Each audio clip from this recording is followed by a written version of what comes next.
Welcome back to the Retail Edge. I'm Sharon Mack.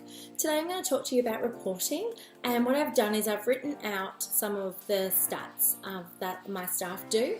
So without showing you the exact figures and stock of what my store turns over, it's just kind of a guide to give you an idea of what I report on and why I report on those items. So what I've done here is I've written up a list of my staff and what they've done. So as you can see first, John. So John has done 66,000 K this month. He has served 402 customers. Value per customer is $148. His items per customer is 3.78, and then his sales per hour is $1,736 an hour. So well and truly above what I'm paying him, so he's earning his keep. And if you look down the column here, all my staff are doing well and truly above what I pay them per hour. So I know that it's a profitable exchange. So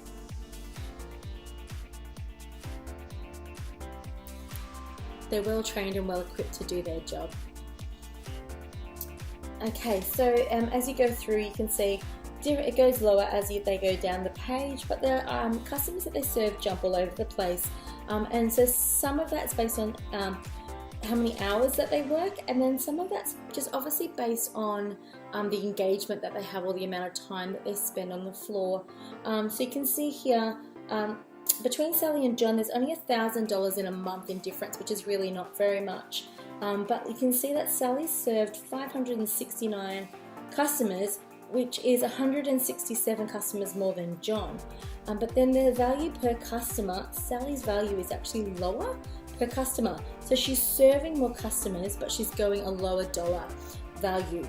And then if you're looking across at the items per customer, she's only getting 3.2 items across, whereas John's getting 3.78, which is why those transactions are higher for John. He's getting more in their cart, as for lack of another word.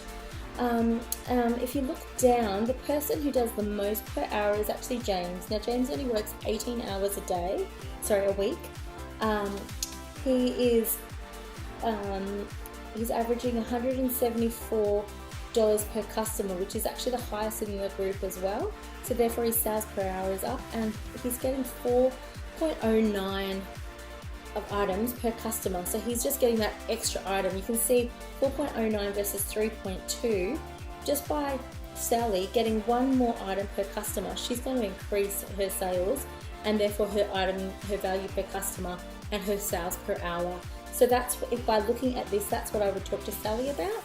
Just having a think in the back of her mind what she can add on to a customer. Just adding that one more item per customer is really going to help her sales increase, and then obviously the overall store performance increase.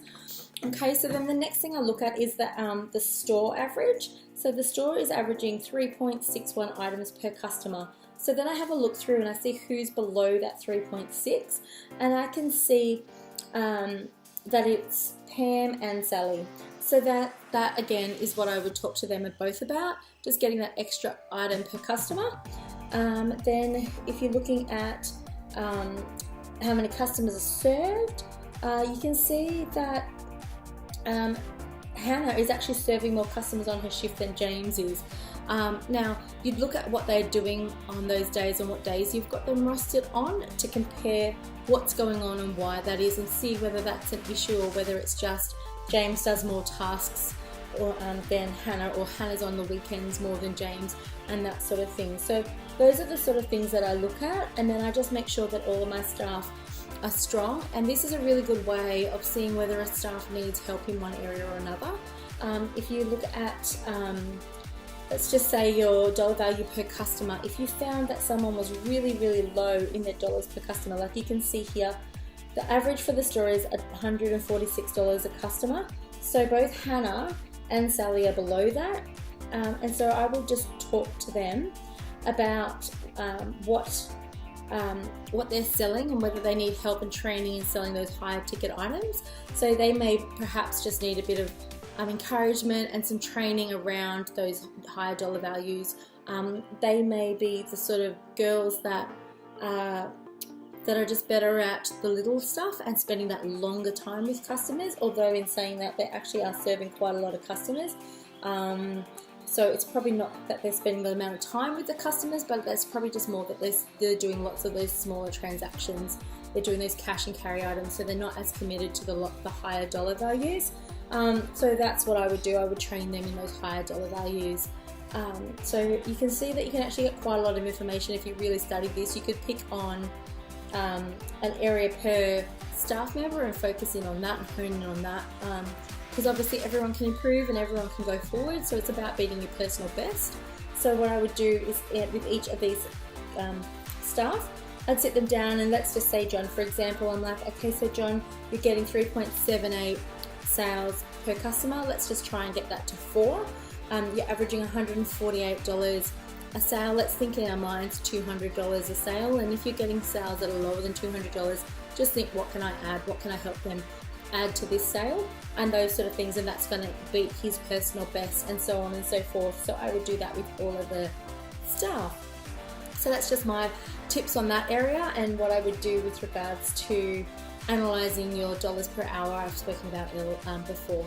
Alright, hope that's helped you today, and shoot me a DM if you've got any questions. I'd love to hear from you. Thanks.